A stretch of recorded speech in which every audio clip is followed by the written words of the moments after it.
முன்னாள் முதல்வர் எடப்பாடி பழனிசாமி அவர்களின் பிறந்த நாள் விழாவை முன்னிட்டு 3000க்கும் மேற்பட்டவர்களுக்கு நலத்திட்ட வழங்கும் நிகழ்ச்சி நடைபெற்றது.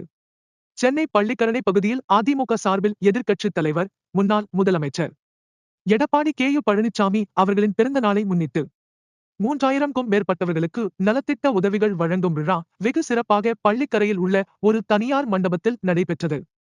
இந்த சிறப்பு வாய்ந்த நிகழ்ச்சியை சென்னை புறநகர் மாவட்ட மகளிர் அணி இணை செயலாளர் CR சூர்யாபிரபா அவர்களின் ஏற்பாட்டில் வெகு சிறப்பாக நடைபெற்றது.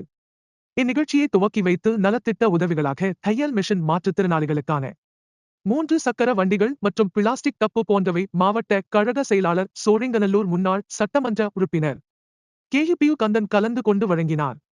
நலத்திட்ட உதவிகளை வழங்கிய கந்தன் கட்சியின் நிர்வாகிகளுக்கு வருகின்ற சட்டமன்ற தேர்தலில் சிறப்பாக பணியாற்ற வேண்டும் என்று பல அறிவுரைகளை எடுத்துக் கூறினார். மேலும் இந்நிகழ்ச்சியில் பகுதி செயலாளர்கள் VU குமார், ஜானகிராமன், பழனிவேல், மாவட்ட மகளிரணி செயலாளர் செல்வராணி சுந்தர், பகுதி கழக துணை செயலாளர் சித்தலிங்கம், 189வது வட்ட கழக செயலாளர்கள் விஜயகுமார், தோமஸ் அம்பேத்கர் மற்றும் மாவட்ட, பகுதி, வட்ட கழக நிர்வாகிகள், அனைத்து அணி நிர்வாகிகள், கழகத் தோழர்கள், மகளிர் அமைப்புகள் மற்றும் பொதுமக்கள் என ஏராளமானவர்கள் கலந்து கொண்டனர்.